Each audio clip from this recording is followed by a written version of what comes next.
మా ఖమ్మం దాకా, నా దాకా వచ్చేసింది ఇరాన్, అమెరికా, ఇజ్రాయెల్ యుద్ధం. పెట్రోల్‌కి లైన్‌లో నిలబడాల్సొస్తా ఉంది. యుద్ధం ఎప్పుడూ సంపదను సృష్టించదు. శ్మశాన వాటికలనే నిర్మిస్తది. దానికి నేను కట్టుబడి ఉన్నాను. సో, ఆధిపత్య దేశాలు, అగ్రరాజ్యాలు అనుసరిస్తున్న వైఖరి వీటన్నిటికి కారణం. వాణిజ్య ఆంక్షలు, యుద్ధం పేరుతోని వ్యూహాత్మక ఒప్పందాలు, G4, G7, G8, G16, G11, G20, NATO, OPEC ఇట్లా రకరకాల కూటములు, మిత్రపక్షాలు ఏర్పడుతూ ఉన్నాయి గానీ, ప్రపంచంలో జరిగే యుద్ధాలని ఆపలేకపోతా ఉన్నాయి. సో, అమెరికా ఫస్ట్ అనే నినాదంతోనే వీళ్ళు ఆధిపత్యాన్ని తెగబడ్డారు. ఆయుధ వ్యాపారం ఒకవైపు, వరల్డ్ బ్యాంకు, ఐఎంఎఫ్ నుంచి అప్పులు ఇప్పించి వాళ్ళతోని యుద్ధం జరిపించడం, యుద్ధం చేపించడం.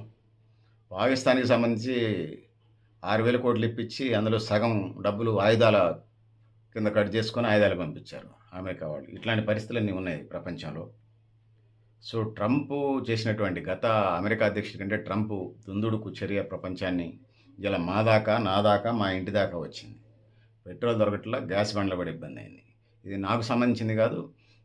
మా జిల్లా, మా రాష్ట్రం, మా దేశానికి సంబంధించింది. మా ఖమ్మం జిల్లా, తెలంగాణ రాష్ట్రం, భారతదేశానికి సంబంధించిన సమస్య. అట్లా చూస్తే ప్రపంచానికి కూడా సంబంధించిన సమస్య.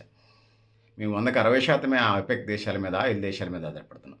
100కి 90% ఆధారపడే దేశాలకి దిక్కే లేదు. పాకిస్తాన్‌లో నేను చదివాను నిన్న, 1,10,00,000 మంది ఆకలితోని అల్లాడుతా ఉన్నారట. సో, ఇయన్నీ ఉన్నాయి. ఈ సమస్యల్ని పరిష్కరించకుండా యుద్ధాలే ఎజెండాగా ఇయాల దేశాధ్యక్షులు, ప్రధానమంత్రులు వ్యవహరిస్తున్నారు. పేదరిక నిర్మూలన చర్యలు చేసుకుంటూ ఉంటే చరిత్ర కూడా గుర్తించుద్ది. ఇప్పటికిప్పుడు గుర్తించకపోయినా. చేసుకుంటూ వెళ్ళాల్సిన అవసరం ఉన్నది. చేసుకుంటూ వెళ్ళకుండా తాత్కాలికమైనటువంటి ఈ ఉపశమన చర్యలు చేస్తున్నారు. గజ్జి గోక్కుంటా ఉంటాం, సమ్మగా ఉంటది. గోక్కున్న తర్వాత మంట పుట్టిద్ది. గజ్జి మనం గోక్కుంటా ఉన్నామనుకోండి, గోక్కుంటా ఉంటే సమ్మగా ఉంటది. గోకిన తర్వాత మంట పుట్టిద్ది. యుద్ధాలు కూడా అంతకు మించి ఏముండదు. సో, అది పరిస్థితి పెద్దలారా, మిత్రులారా. ఇట్లాంటి పరిస్థితుల నుంచి మనం అధిగమించి బయటపడాల్సినటువంటి అవసరం అయితే ఉన్నది. సో, ఇది పరిస్థితి. యుద్ధాల పట్ల చైనా వైఖరేంది? శాంతి ప్రవచనాలు పలకటం, చెప్పే శ్రీరంగ నీతులు ఇంకేదో అంటారు దూరేయ్ అని డాష్ డాష్ డాష్. మేము శాంతి కోసం ప్రయత్నం చేస్తామంటారు. వైరస్‌ల ఫ్యాక్టరీలను ఓపెన్ చేస్తారు. కరోనా వైరస్ ప్రపంచవ్యాప్తంగా వస్తది. దాంతోని పాటుగా ఆయుధ వ్యాపారాలకు సంబంధించి, ఆయుధాలకు సంబంధించి అన్నీ రెడీ చేసి పెట్టుకుంటారు. మరి చైనాని యుద్ధరహిత దేశం అని లేస్తామా?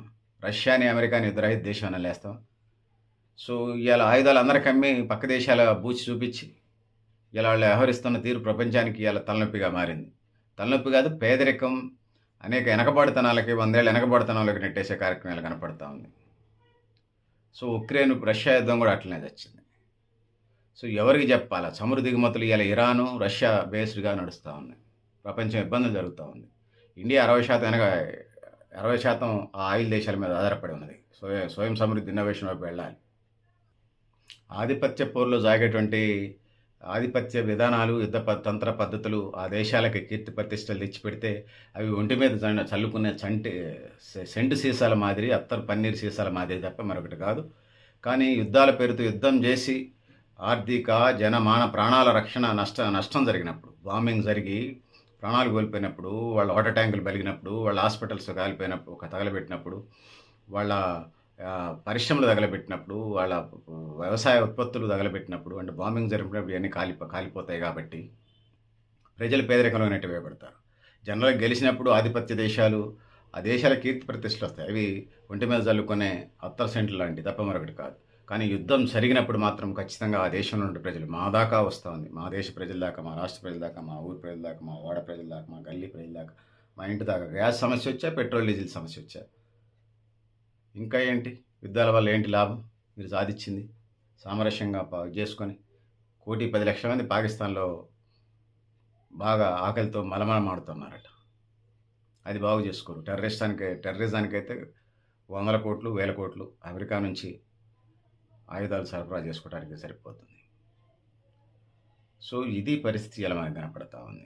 రష్యా ఒకవైపు, చైనా ఒకవైపు, అమెరికా ఒకవైపు, త్రిముఖ కూటములు, G4, G5, G6, G7, G8, G11, G20, NATO, OPEC, oil కంట్రీల దేశాలు, ఆ దేశాలు, ఈ దేశాలు, ఆసియా దేశాలు, EU, యూరోపియన్ ఎకానమీ, ఆ దేశాలు, యూరోపియన్ కూటమి, ఆసియన్ పసిఫిక్ దేశాలు, ఇట్లా రకరకాల కూటములతో ఉన్నాయి. కానీ మరి ఏవి యుద్ధాలను ఆపలేకపోతున్నాయి.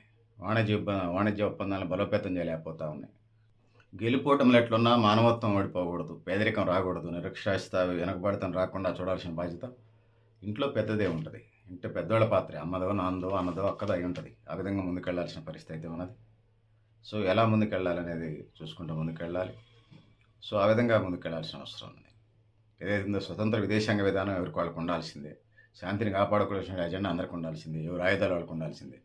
మాట్లాడుకోవాలి, కానీ టెర్రరిస్టులు ఉన్నారని, ఉగ్రవాదులు ఉన్నారని, లేకపోతే ఇంకొకళ్ళు వాళ్ళు ఉన్నారని, వీళ్ళు ఉన్నారని, అణ్వాయుధాలు తయారు చేస్తున్నారని, వాళ్ళ దేశాల్లో ఆయిల్ నిక్షేపాలు, ఖనిజ వనరులు ఉన్నాయని చెప్పేసి కామాంధుడు వయసు ఆడపిల్లల మీద కన్నుబడ్డట్టుగా ఇవాళ అగ్రరాజ్యాలు కొన్ని వ్యవహరిస్తున్న తీరు బాధను కలిగిస్తూ ఉంది.